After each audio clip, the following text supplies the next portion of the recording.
Welcome, friends. It's Liz Knuppel here with Skystone Partners, and today's episode of On Giving is forthcoming. And look at all of our friends who've already come in. We've got Rick Fritzmeyer from Modesto, California, Brian from Pyramid Hill Sculpture Park. Brian, I still didn't get the art up yet. It's still propped up, just so you know, but I'll get it done. Rosemary, hello, Rosemary Schlachter and Jennifer Horvath from the Taft Museum of Art. Mary Callan, good to see you. Hello from Fort Collins, Colorado. Glad you're here. Oh, Keep Cincinnati Beautifuls. Jackie Bryson is here. Vanessa Hanna is here. Hello, hello, Marta Highland with the Theater Mohawk Arts Center. I don't know your organization yet. I need to get to know you better. Let's see. My goodness. We've got Randy from the Global Leadership Network. Thank you all for coming today. It's such a pleasure to be with you. Let's see. Oh, Fran Sack, I see you. Hi, Fran. Good to see you as well. We are going to wait just a couple of minutes. It's about 1 minute after 12. We'll wait till maybe about 2 minutes after 12 to get going in our conversation today. But let's see. Jessica from Play on Philly in Philadelphia. Glad to see you. Regional Food Bank of Oklahoma, Linda Eakers. Good to see you too. Let's see. Jim Watson. Hey, Jim. Long time no see. Good to see you, my friend. Sharon Morgan with the University of Idaho. Gosh, we've got people from British Columbia, from Idaho, California, Cincinnati, Colorado. Boy, oh boy, what a cosmopolitan audience we've got here today. Oh, Steve from the Hearing, Speech, and Deaf Center. Hi there, Steve. Good to see you. I think we'll get going here in just a minute. In fact, I'd like to welcome you all here today to our 5th installment of On Giving, incisive commentary and analysis at the intersection of philanthropy and the greater good. Our guest today is Michael Rosen. We'll talk about him a little bit during our introduction. I am Liz Knuppel, President and CEO of Skystone Partners, where we believe philanthropy is a powerful force for good. So I'm proud to welcome you, dear visitors who've come in to eavesdrop on our conversation about planned giving marketing today. And I'd also like to welcome our guest, Michael Rosen. Michael, you're there? I can see you. Hello. Oh, camera on. Hi. Hi, it's great to see you again and great to be here with everybody. Absolutely. Yeah. Well, I want to say hi there and happy International Women's Day, and thank your wife for reminding us that today, March 8th, is International Women's Day, and that kind of spurred on some of what our conversation will be about, because we'll be talking about donor-centric planned giving marketing, and kind of specifically, we'll spend a little bit of time talking about women in celebration of International Women's Day, as well as other unrepresented group, or I should say underrepresented groups in planned giving along the way. So fans, friends, audience members, let me tell you a little bit more about Michael and why we invited him to be our guest. So Michael is an author, consultant, and all-round planned giving marketing expert, and the president of ML Innovations, a fundraising and marketing consulting firm. Michael has been named one of America's top 25 fundraising experts, which means I want to be Michael when I grow up. I'd like to be one of America's top fundraising experts. And his best-selling, award-winning publication, Donor-Centric Planned Giving Marketing, is the 2011 AFP Skystone Partners Prize. Oh, yay! Thank you. Thank you. I only have the Kindle copy of it. I don't have a hard copy. It's the AFP Skystone Partners Prize for Research winning book. And Michael and I got to know each other when he won back in 2011. This book, Donor-Centric plan giving marketing is particularly important to our field, and I'd like to tell you all a little bit why. It's part of the AFP Fund Development Series, which is intended to provide fund development professionals and volunteers, including board members and other interested parties, with top quality publications that help advance philanthropy as voluntary action for the public good. So not only is it an award-winning, best-selling book, it was developed specifically to be actionable and a really true resource to the field. So I'm delighted to have the opportunity to visit with Michael about plan giving marketing, what's changed and what stayed the same over time, particularly in this pandemic, post-pandemic, current pandemic era. And we'll also, as I mentioned earlier, discuss the vital role that women and people of color play in a successful plan giving program. Before we begin our conversation with Michael, I'd like to hit on a couple of housekeeping items. First of all, we'll have some discussion with Michael about his research findings and trends. And then we'll have a few minutes for select questions from you, great audience. Oh, Mary Callan said it's a great book. You got a shout out from Mary Callan, Michael. Thank you, Mary. Appreciate that. Then we'll have a couple of questions from you, audience members. And I'd like to remind you that if you'd like to ask a question, please use the Q&A feature. We'll be turning off the chat. And our dear devoted member of the firm, Bill Mulvihill, I hope I'm not speaking out of turn that he's dear and devoted, but he'll be receiving the questions and moderating them as well so that we can get to as many questions as possible without duplicating them. Bill's behind the scenes right now, but he'll join us during the Q&A section. So Michael, are you ready? I absolutely am, and it's great to be with you and with everyone today. Thanks. Thank you so much. Well, I'd like to begin our conversation the way that it's starting to turn into a little bit of an on-giving tradition. We start each session with the same question. And so I'm going to ask you the same question I've asked all of our guests. Tell me, how do you define a philanthropist?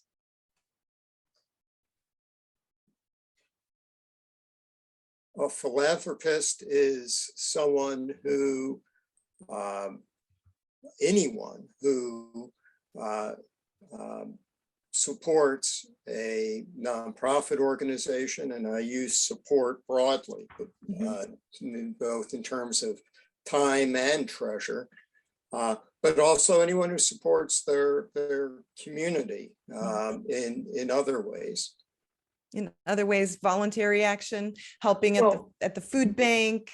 Helping directly. Absolutely. I think, and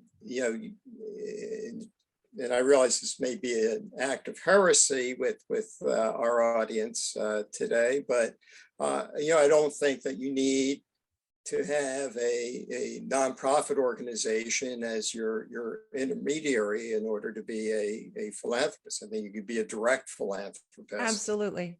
As well. Absolutely. Yeah. It's that action, that goodness, that kindness of heart.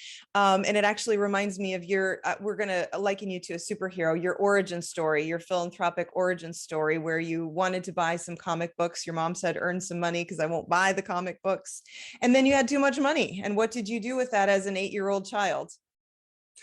That's right. I thought I was rich and I couldn't possibly read all the comic books I can now afford to buy. And so my mother suggested that I might want to give some of it away to charity. And so I gave half of it away to a charity, and I got to pick the charity. And it was such a great experience that I set up a backyard fair to raise money for that charity every summer moving forward.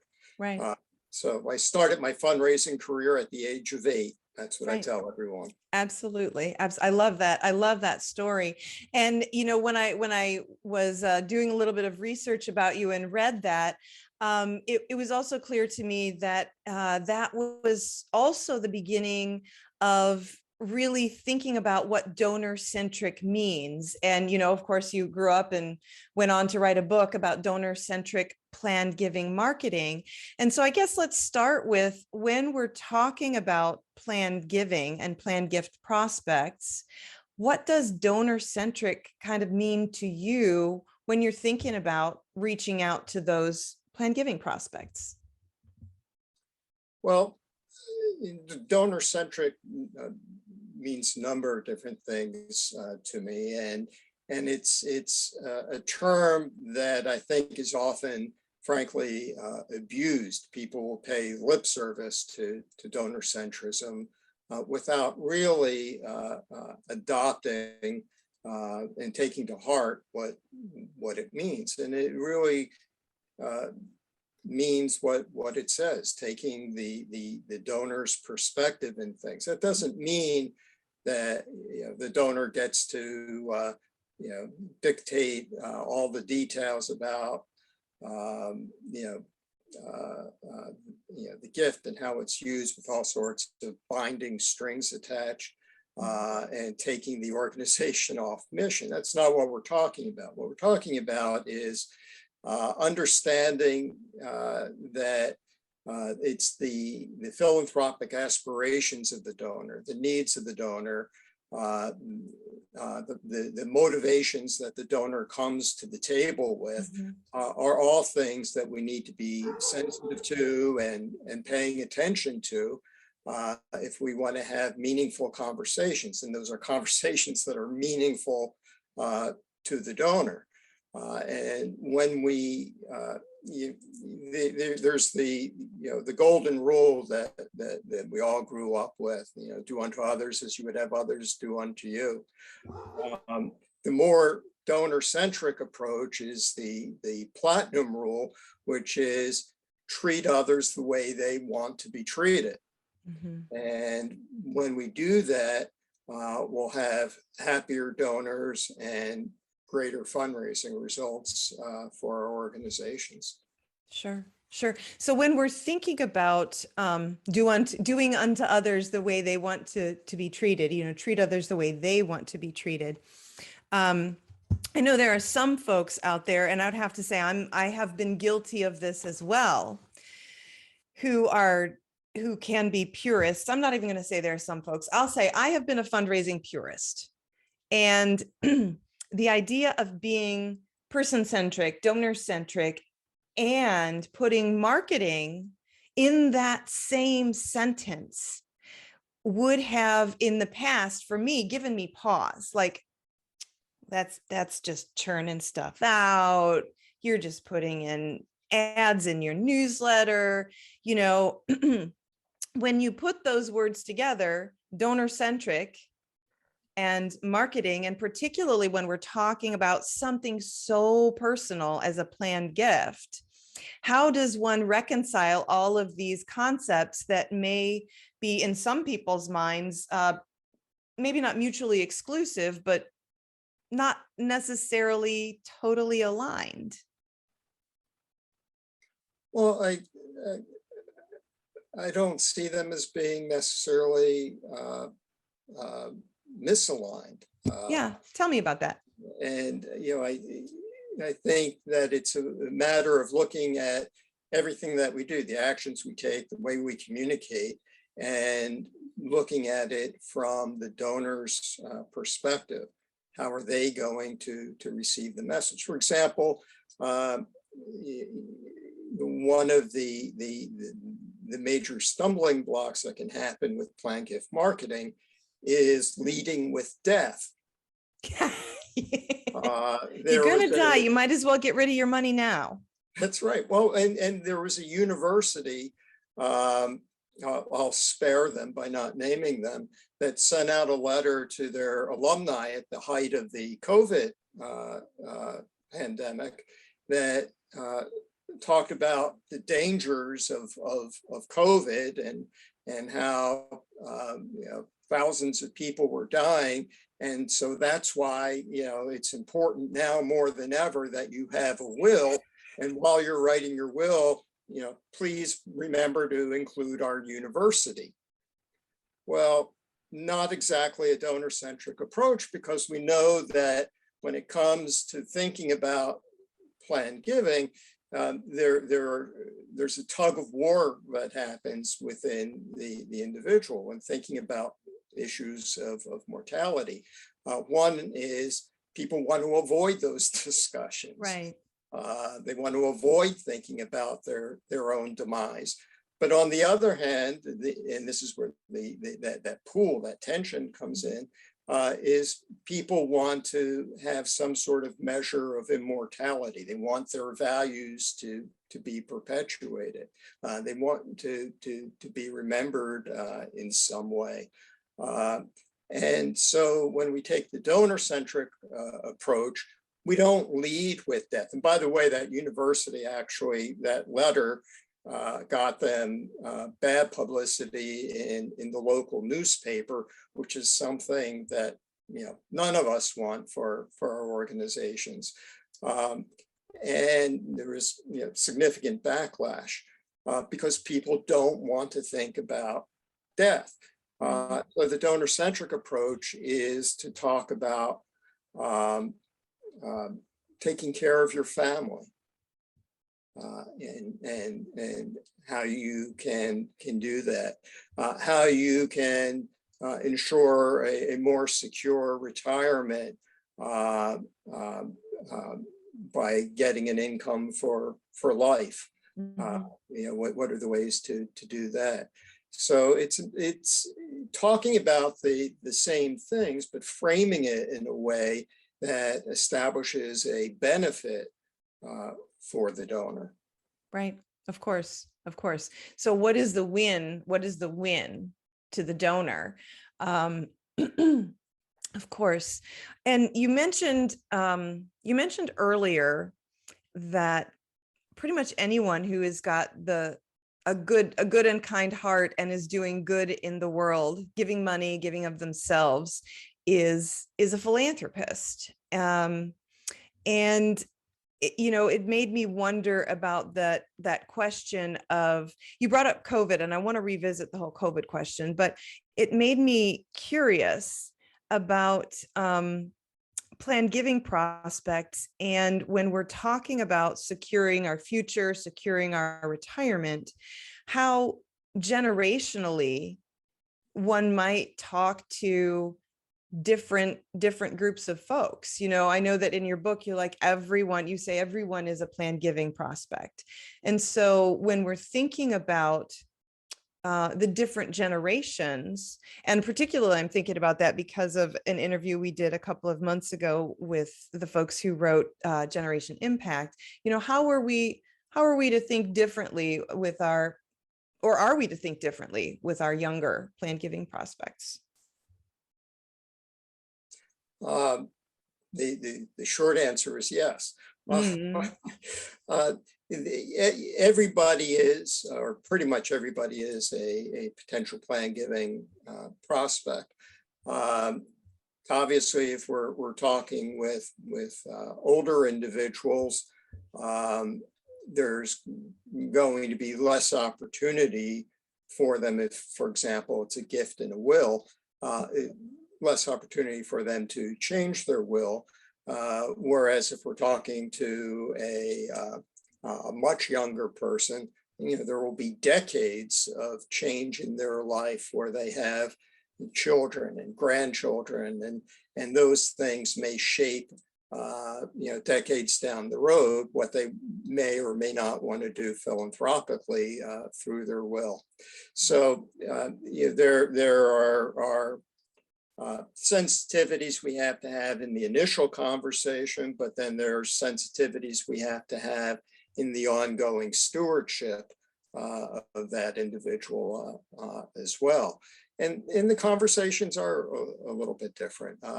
Younger people are going to be less focused on their own individual legacy than older people in their twilight years will have.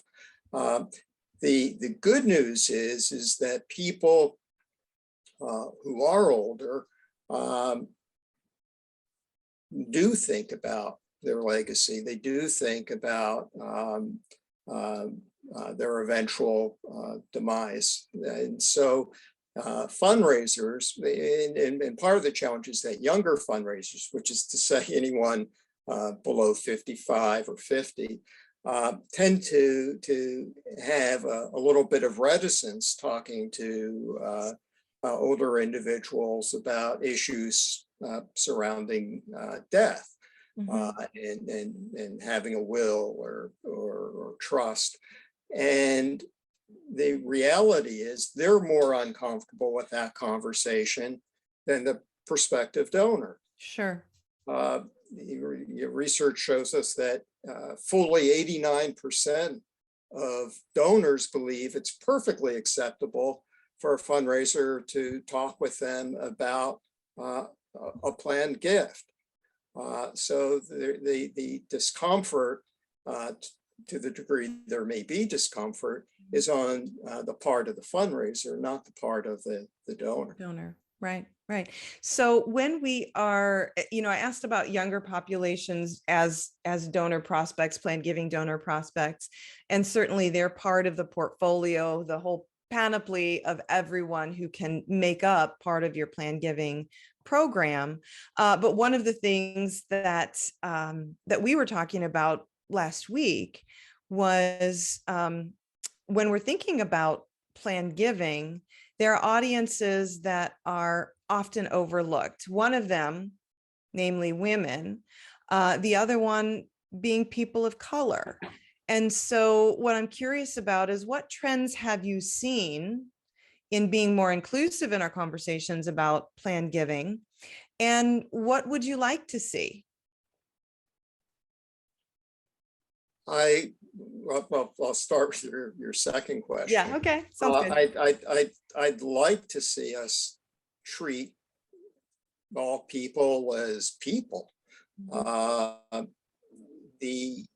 and not make snap judgments about them or on behalf of them when it comes to planned giving, fundraising in general, or anything in general, quite frankly. And so, for example, we know that Black folks and white folks are equally likely to include a charity in their will, or to participate in a charitable gift annuity. And so, if we start thinking about who may or may not be willing to participate in planned giving based off of race, that would be a mistake. The same with gender. Men and women are equally likely to include a charity in their will.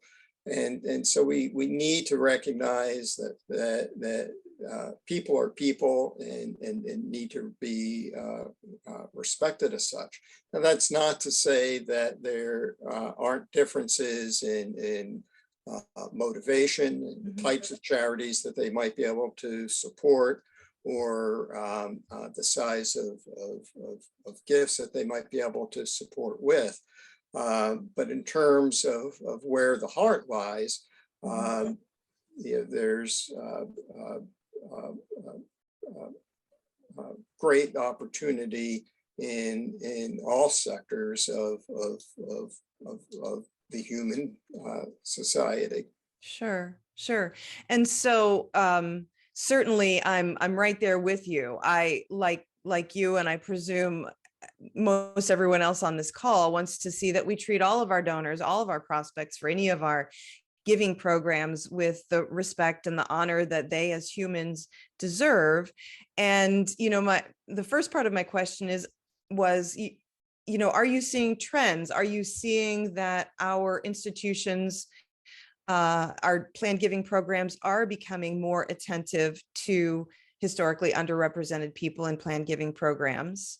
Are you seeing that? And if you are not, what might be some advice that you would give to people doing planned giving today to become more inclusive and more, as we started the conversation with, more donor-centric. So how can we be more inclusive?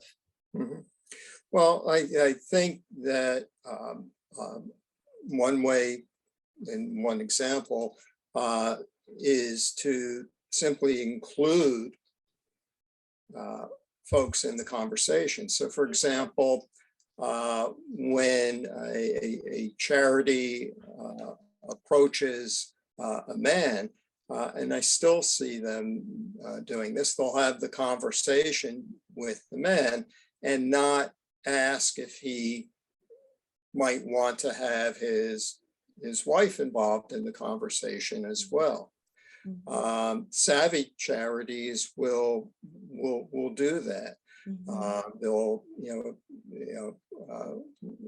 let the donor, let the man know that they're open to broadening the conversation, and that's so important, particularly in the case of women, because even if, for example, if it's a university, and the husband is the alumnus of the university and the wife is not, involving her is still going to be an important step. One, because we know from the research that 84% of philanthropic decisions are really made by women. So that means if you just meet with the husband and you go back to your office, who's the last person at the end of the day that he's going to be talking with? It's not you, it's his wife. So she's the one with a great deal of influence. Also, if the husband includes the university in his will, there's an excellent chance, depending on how that's written, that it's still going to be his wife's decision because she's going to outlive him. So by early on cultivating a relationship with the spouse is going to pay dividends for the organization. Unfortunately, I still think that just as there are biases in society in general when it comes to issues of gender and race, those trickle down into the nonprofit sector. And so while I see improvement, I still see plenty of opportunity for further improvement in inclusivity. Right. Yeah, no, I appreciate that. And I guess this brings me to when we're talking about trends and what we're seeing in how people are coming to institutions, how they're considering making planned gifts and being asked. We're in this interesting sort of, as I said at the beginning, COVID, post-COVID, current COVID era.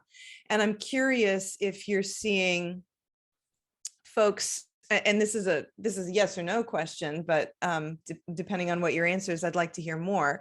Are you seeing folks, meaning the fundraising professionals, thinking about being more inclusive simply because we now have more tools at our disposal to reach people?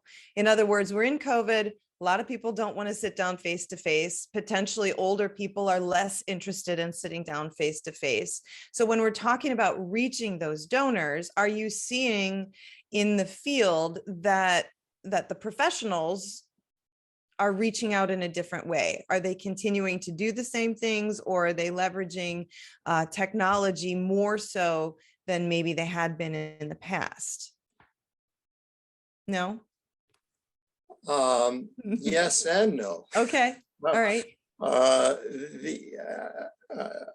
I am seeing some charities that are very old school still.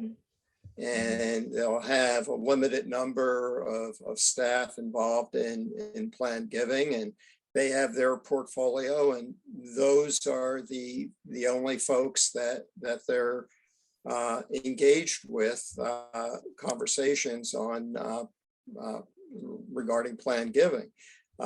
Never mind that there are thousands or tens of thousands of other donors that they could be engaged with about planned giving that they completely ignore.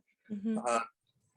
Savvy charities, on the other hand, are leveraging technology. They're using direct mail. They're using the telephone they're using surveys to reach out and learn more about their donors and qualifying a prospect pool and running folks through a funnel of contact and engagement in order to bring them further along and generate support. Sure, sure. And have you seen, planned gifts are realized on a really long time cycle. And one of the things I'm curious about is, what you're saying, well, maybe if it's a will, hopefully, that old planned giving right. joke, what's the easiest way to extend your life expectancy by 10 years? Yeah. Make a bequest. Are the trends in how people, how institutions are working with their donors, moving at sort of a longer cycle, or are planned giving trends changing quickly? I have a hypothesis is that they're moving on sort of a longer time cycle, but I don't know that to be true. Change happens slowly in our sector, and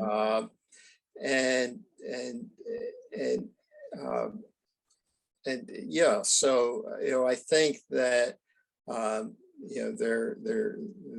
is movement. I think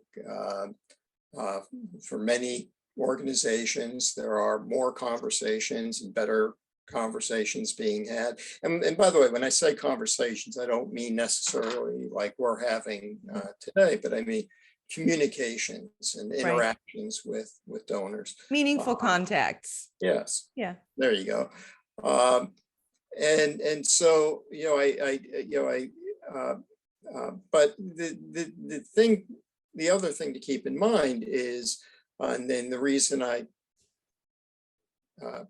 did that when you mentioned the long term, is that if a charity has a large enough portfolio of bequest donors, typically the cycle with a new large group of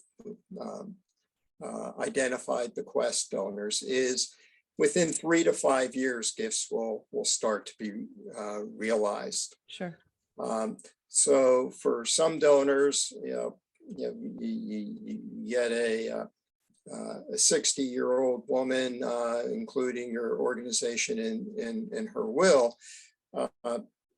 It may be decades before that gift is realized. On the other hand, you have someone who's older, and it may be only 5 years before that gift is realized. But also there are other types of planned gifts that are realized immediately. Yeah. Property, such as real estate, charitable gift annuities, Sure. cash even. So it does depend. Sure. And one of the things I thought about when your book was first published is that I was astonished to learn that about 5 or 6% of adults over 50 have made planned gifts. But when donors were surveyed, more than 25% said they would make a planned gift if asked. So that says to me that we have this gap between people who are donors, already charitable, and those who are giving a planned gift and those who are not. It's a gap of about, 20%. And so there's extraordinary opportunity there. So how can we adapt today to start reaching our marketing, our messaging, our communications? How can we start adapting that to reach and sort of close the gap between the number of people over 50 who've made a planned gift and the number of people over 50 who'd be willing to make a planned gift if asked?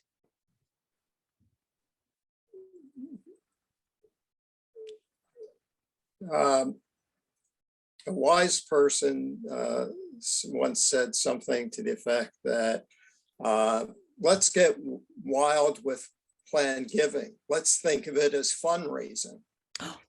And, and what he meant by that is, in an annual fund campaign, would an organization only focus on prospects who had the potential to give $10,000 or more?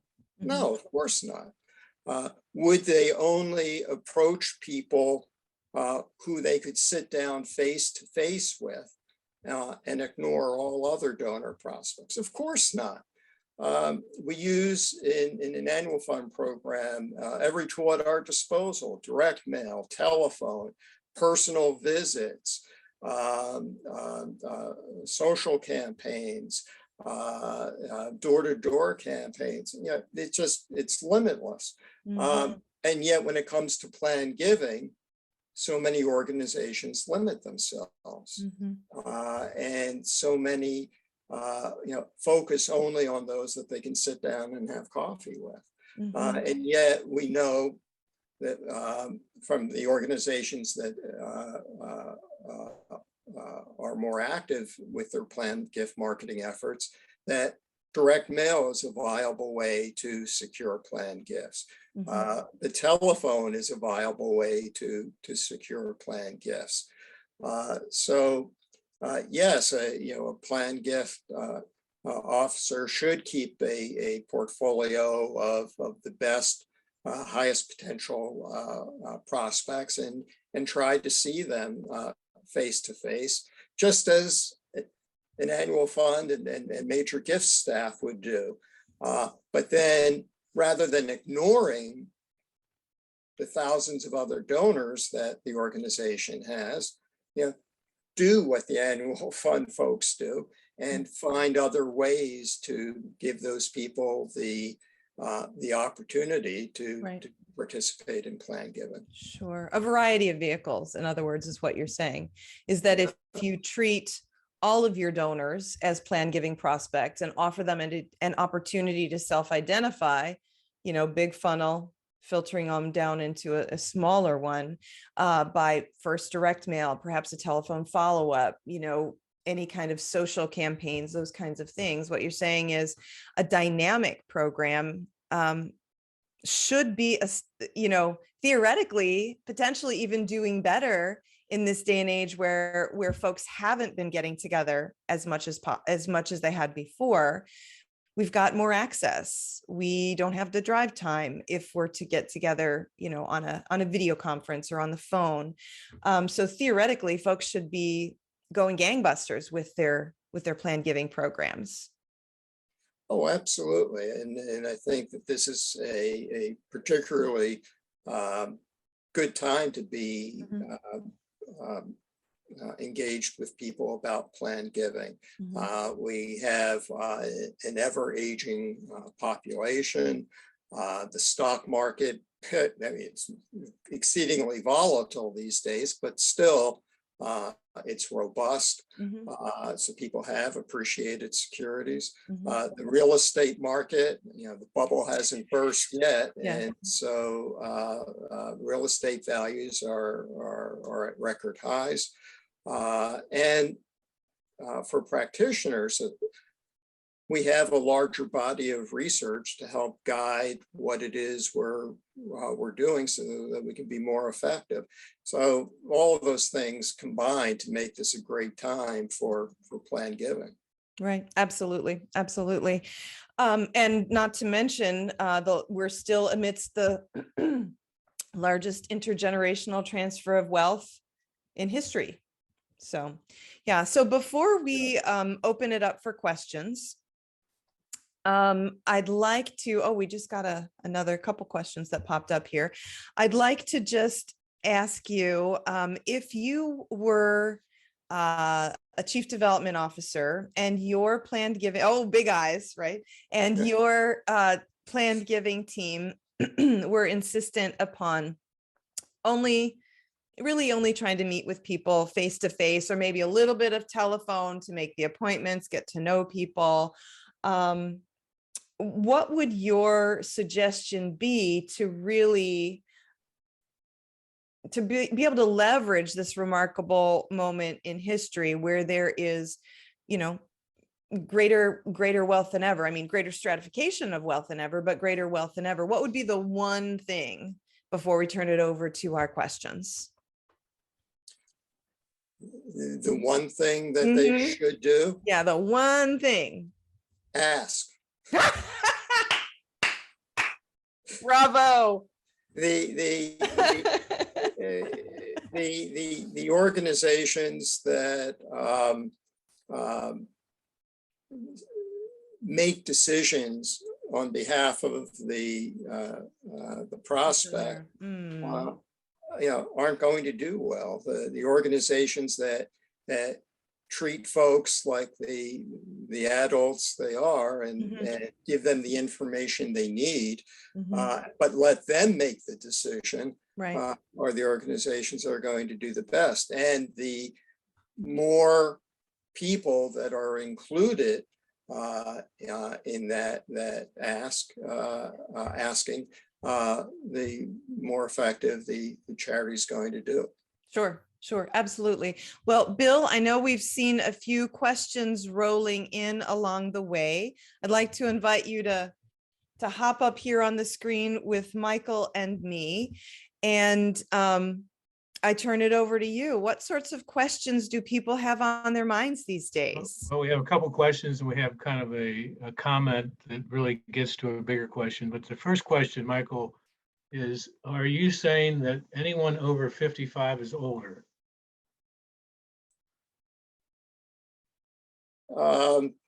I certainly feel that way.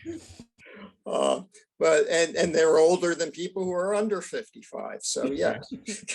Well, the way I view it, and I'm in that group, I'll be 75 on my next birthday, and I don't feel older. It's just, I think, we just imagine we'd never get to here as we were young. So it's, for my case, I just don't feel older.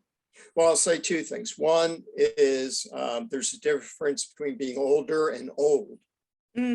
Right, no question. And the second is, in my case, my wife and I don't have any children, so we don't have any yardstick by which to measure ourselves. So I don't have to feel like, oh, gee, my kid just graduated college. I'm getting old now. Right. So I'm just as young as I've ever been because I don't have kids. Plus, kids will age you, I think. That's a great way to put it. So I know many people who are in their 50s who seem very old, and I've got relatives who are in their 80s or young as can be. So absolutely. Next question comes from Joe. He had a question. Joan, I'm sorry. What are your favorite words to ask a donor for a planned gift?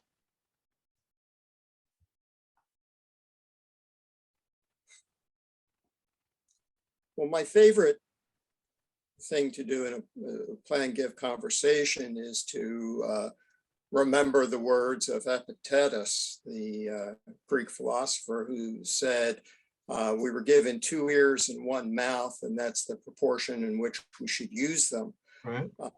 And so I think, one of the most powerful things we can do is to listen. And I think when we're actually having, some sort of face-to-face conversation with the donor, it's to draw out from them what's meaningful to them, what it is that they want their legacy to be, what it is their philanthropic aspirations are. For example, my late aunt when she was well into her 90s. We were gathered for Thanksgiving, and once again, I was trying to explain what on earth it is I do for a living. And she couldn't wrap her head around it. And she said, well, planned giving, why would anybody want to give to a charity after they're dead? And I said to her, well, do you give to charity now? And I knew the answer, but again, I wanted to draw her out, get her thinking about it. And she said, well, yeah, of course I do. And I said, what sorts of charities do you give to? And she rattled off a couple of them. And one of them was a no-kill animal shelter in the community. And I said to her, well, that's great that you're helping to take care of the animals. But listen, who's going to take care of the puppies and the kittens when you're no longer here to keep writing out the checks? And her eyes got big. And that day I lost my inheritance. But the puppies and kittens ended up getting included in her will. Mhm. So it's a matter of drawing out the donor. Now, I will tell you, in website copy, direct mail copy, there's a body of research. Russell James is someone everybody should be reading and following. He's a researcher at Texas Tech. And one of the things that Dr. James found is that very subtle changes in language can have a profound impact on results. So for example, when speaking with someone about making a gift of appreciated securities, of stocks, if we simply ask someone, how would you feel about making a stock gift, we're going to have a much lower response than if we said something like, you can avoid capital gains tax by making a stock gift. That will have a profoundly greater success rate. With charitable gift annuities, we could talk about the benefits to you, Bill. Bill, if you engage in a charitable gift annuity, you'll get an income for life. Once you pass, the charity gets the residual. The alternative would be to talk about, with you, Bill, Liz has made a charitable gift annuity, and she's going to get an income for life, et cetera, et cetera. If I talk to you, Bill, about what Liz has done, I'm going to have greater success than if I simply couch it in terms of what you can do and what benefit there will be to you. Mm-hmm. So, the twofold response in summary is, talk to people about their story and look at how the charity fits into their story. And then the other is to use the right phrases and language that research guides us to. Mm-hmm. Yeah, I absolutely agree that getting to know what their interest is got to be job number one. You want to listen before you talk. The word I use is legacy. What would you like your legacy to be at the university, at this charity, whatever it may be? What would you like your legacy to be beyond your lifetime? And that gets people thinking a little differently. The last thing is kind of a statement which I think plays into another challenge of getting more planned gifts. And the way I frame it is that I think sometimes as a fundraiser, we're told cash is king. We need cash now. And so that's what drives more people to not get engaged in talking about planned giving because they want to see cash now. But Brian offers, I tricked the board once to define planned giving to label lifetime status. We determined that it was 10% of an estate. I don't talk about total value. I'd already received a gift from the artist's estate that was 20% of her estate. The dollar amount was more like 27,000. The goal that you had to give was 250,000 to get lifetime status. And it sounds like he was able to convince the board that there was some play that you could use planned gifts compared with cash to give both people the opportunity to get life status.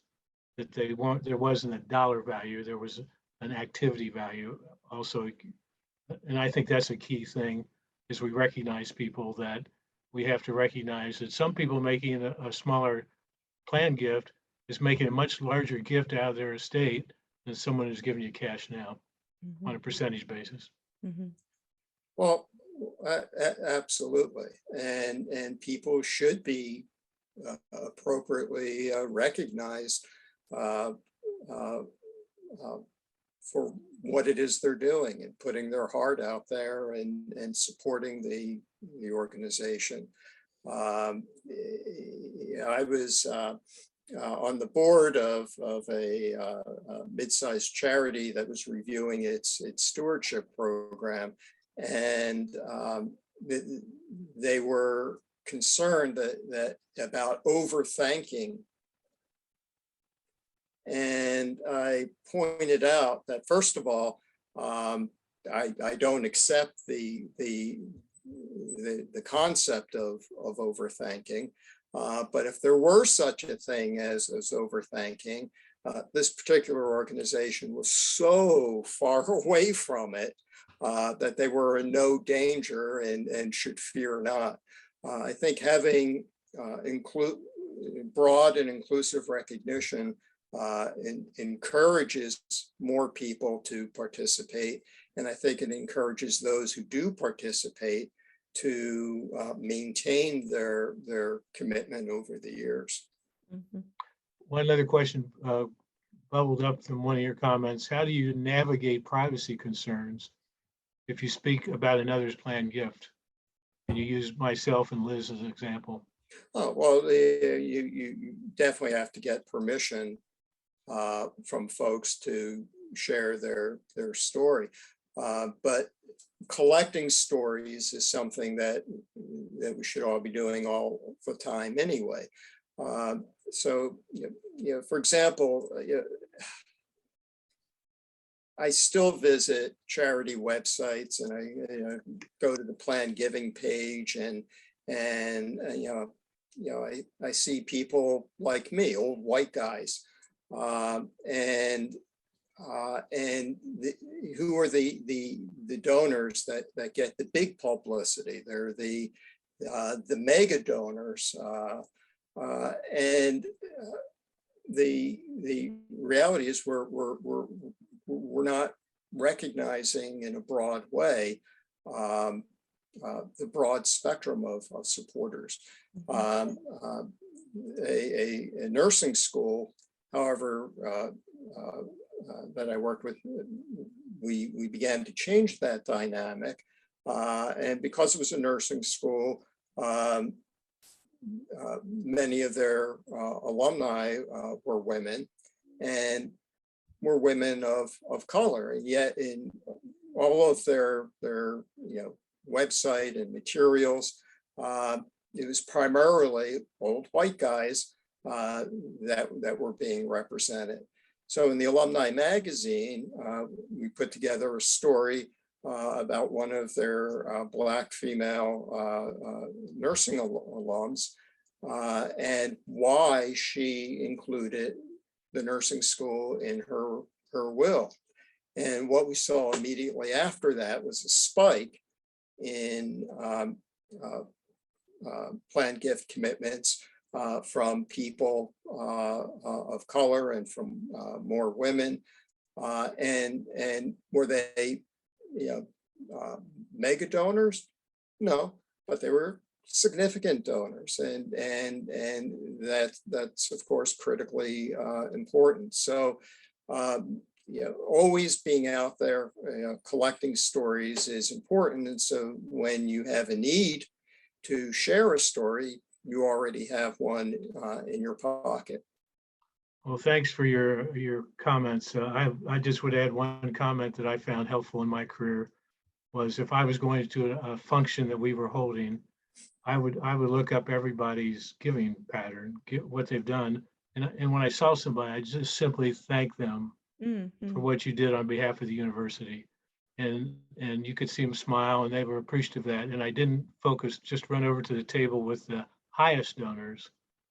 I tried to see as many people as I could. So um, doing that, just a little simple thank you is as good as saying them a shirt or a hat or anything like that. I think that we've lost our way a little bit on that part of it. Yeah, So becoming knowledgeable is very critical to success. I hope I don't hurt anyone's feelings, but donors really don't want the T-shirt, or Tchotchkes. coffee mug. I'm with you. My wife's alma mater gave out little Legacy Society magnets that people could put on their golf cart. That's what they said. Put this on your golf cart. I'm like, good Lord, how many of their donors own golf carts? We don't own a golf cart, so what am I supposed to do? With the magnet? My wife asked. Hardly inclusive language there. So the trick is to make everybody feel included rather Right. than Absolutely. outcast. Well, thank you for your time.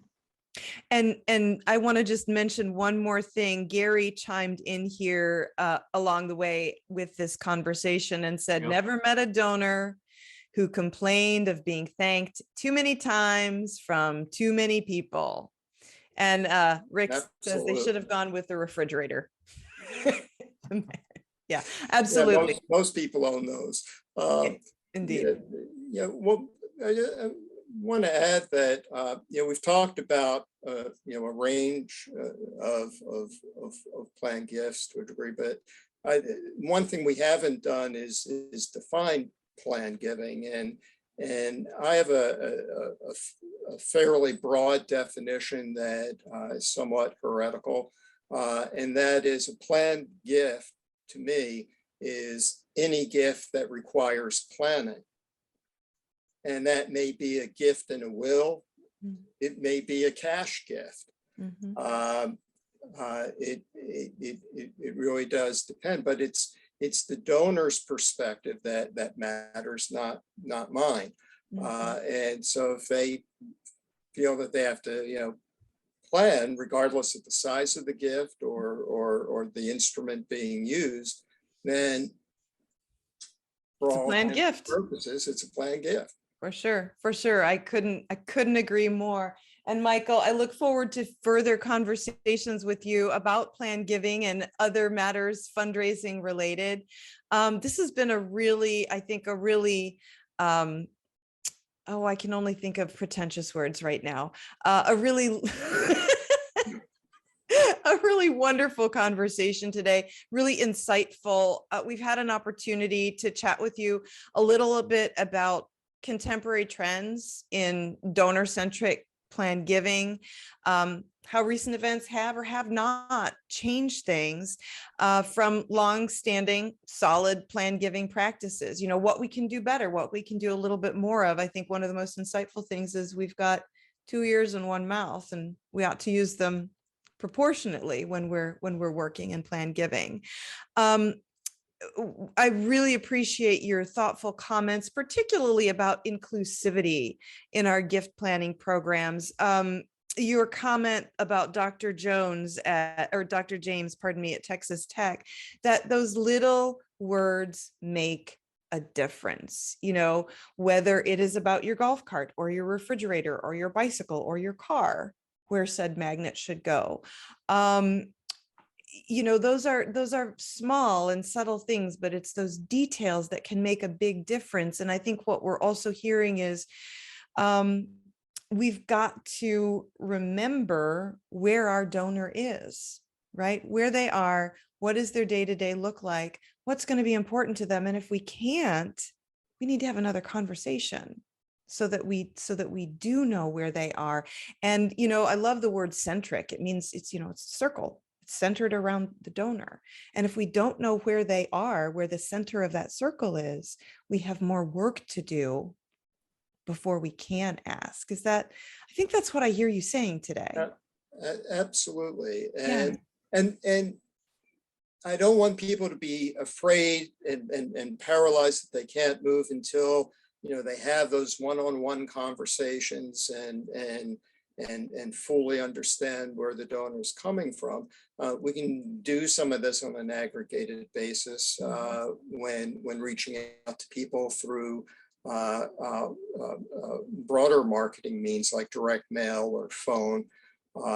The key is engagement. The key is to do the research to understand the populations that we're targeting, and then tailoring the messages accordingly.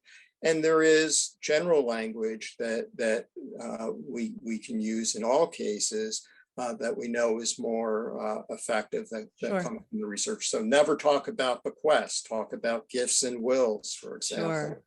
Sure. But understanding that donors come to the table with their motivation, and we need to understand that. For sure. Absolutely. Well, thank you so much for your insights today, Michael.